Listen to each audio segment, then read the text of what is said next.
6 years before any of the lookalikes tried to come along and try to do what they can, and this whole genre that just ended up finally exploding.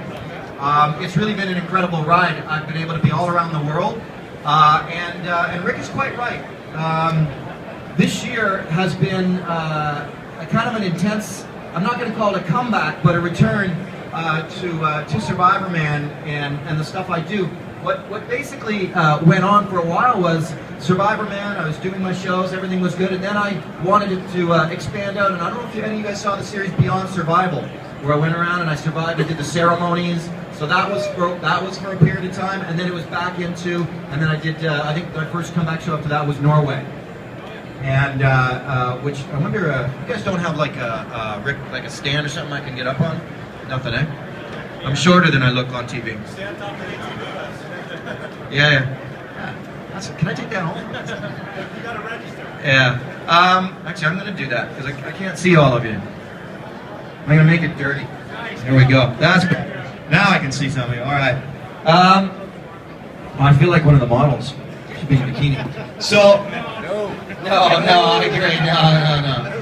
No.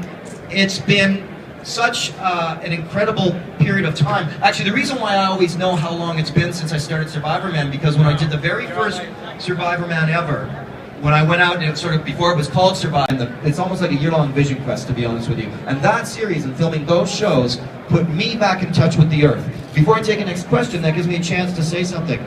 SurvivorMan for me has always been about connecting people to the planet through nature.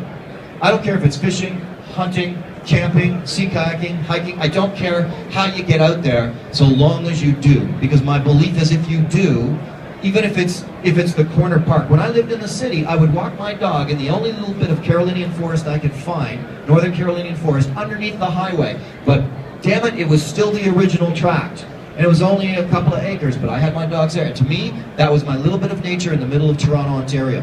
So to me, SurvivorMan, and what I used to do, I would meditate on that every single morning. Whatever I'm going to film here today, let it be something that inspires people in a positive way, creates a positive influence in their life. And I've seen that in countless emails now. And it connecting people to the nature. Without getting into too much, unless somebody asks, on the other shows, the one kudos I will give to the other shows is if it excites people to get outside, then I'm all for that. That's been the basis of what I do, for sure. Yeah. On me, the night came in on me, my arrogance came in on me, and there I was in an old crap moment in the middle of a mountain in Norway. And sure, my crew was maybe 20 miles away, or I don't know, maybe not that much in that show. They were probably about 6-7 miles away. Didn't mean anything. Didn't mean a thing. I couldn't reach them with any kind of radio where I was, same as in the jungles or the canyons. If I get bit in the jungle, it's going to be body retrieval. It's not going to be come and get me. So in that case, I was on my own and close to hypothermia, and that was the stupidest thing I've ever done in survival, was that walk down the Norway mountainside. Absolutely. I'm going to do a couple more questions because I love this. I could do this the whole time, but then you're going to leave and go, oh, the guy never signed my picture, man. That's what you're doing. So we want to do that for sure and get you guys moving. And we're probably ticking off the show people, but I don't care. But let me do a couple more questions and then we'll move on. Yeah, sir. Do I carry a PLB? On some shows I have, and but I have so much to consider in terms of weight that a lot of times it's like the last thing I look at my camera gear, batteries. I don't need this stuff. So I can walk out. I can walk down to the fjord. It'll be easy, and I put it away. But usually the spot. I think that was going to be your next question. Usually the spot unit. I did have a relationship with them at one time. I don't anymore, but I still think the unit isn't valuable, and I'm sure there's some other ones that have come along. I mean, if you come camping with me, it's the most pampered, comfortable camping you will ever do, because I do the other.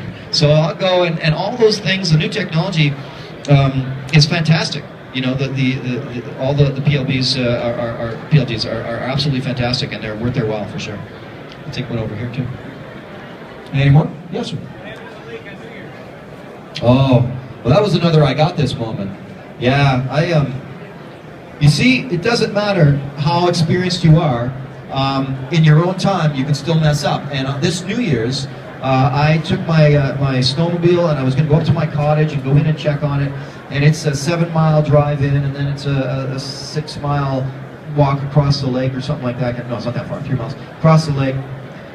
And I got the snowmobile off the trailer, so it started and everything, and then I loaded it all up and I'm ready to go, and snowmobile wouldn't start. Now I'm the first to tell you, I am no mechanic. I got nothing to do with mechanics at all. That's why I have good mechanics around me to work on things. I couldn't get this thing started. Nice, beautiful Arctic Cat 2-up long track. It was beautiful. Couldn't get it started. But I made up my mind that I wanted to get across to to my cottage. So I drove out, told my buddy who is a mechanic, yeah, can you get my snowmobile? It's done. Drove back in. I need a tea. A drink or something, sorry. And I decided to walk in. So this is just a few weeks ago, I guess. So I walked in, and I'm pulling a Komatik, which is a wooden sled toboggan thing. And I got a propane tank on it. I got a cooler with my food. Yes, I took food.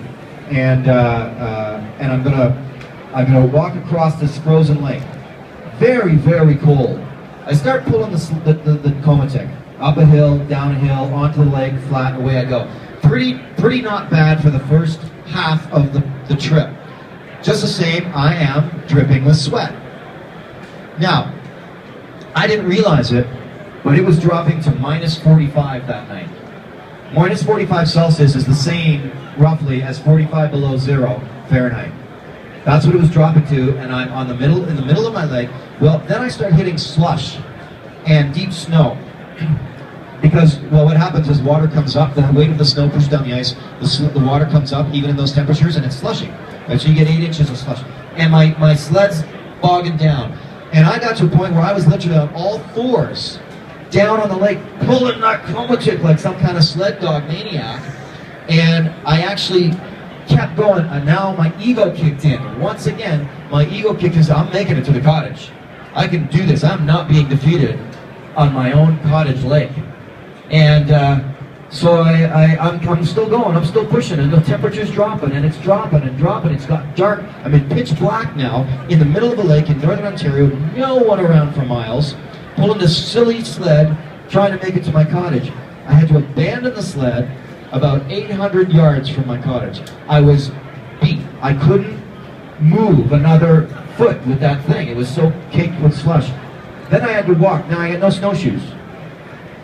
So I'm walking in 4 feet of snow with no snowshoes, breaking down through into the slush. Every time I lift my feet up, I had another layer of ice on my boot. I had this much ice on my boot, in the end of it, frozen to the bottom of my boot. I finally make it to the cottage.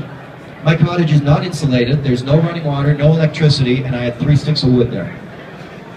And it was going to minus 45 that night, and I was drenched with sweat. Again, stupid, arrogant, not arrogant, just cocky, you know. I did know that I had dry clothes. So now it's one of those, you know, toughest things you got to do. I had to strip naked in that temperature, soaking wet, in my cottage, which was like a massive icebox, to get into dry clothes, you know. And then when so I light the fire. And all the wood I have left is outside, and it's in big round circles. It hadn't been chunked up yet, it hadn't been split. So now I can't find the axe for an hour. I find the axe. I go out. I do 2 chops. The axe breaks. So I take I go to my shed. I go to unlock the door. Can't unfreeze the lock. I take the axe that's broken, bust the lock off of my shed, go inside, get a new axe, come out, chop up a bunch of softwood, and spend the rest of the night in front of the fire, feeding the fire with softwood, having dried myself off, and it went to minus 45. It was, in effect, a survival situation. A ridiculous one that I brought. It was a SurvivorMan episode that I didn't film. And I brought it on myself. And I'm just sitting there going, this is the dumbest thing you could have ever done. And it was just me getting cocky again, pulling something like that off, you know. I'm going to take one more question, and then we're going to sit down. So let me see.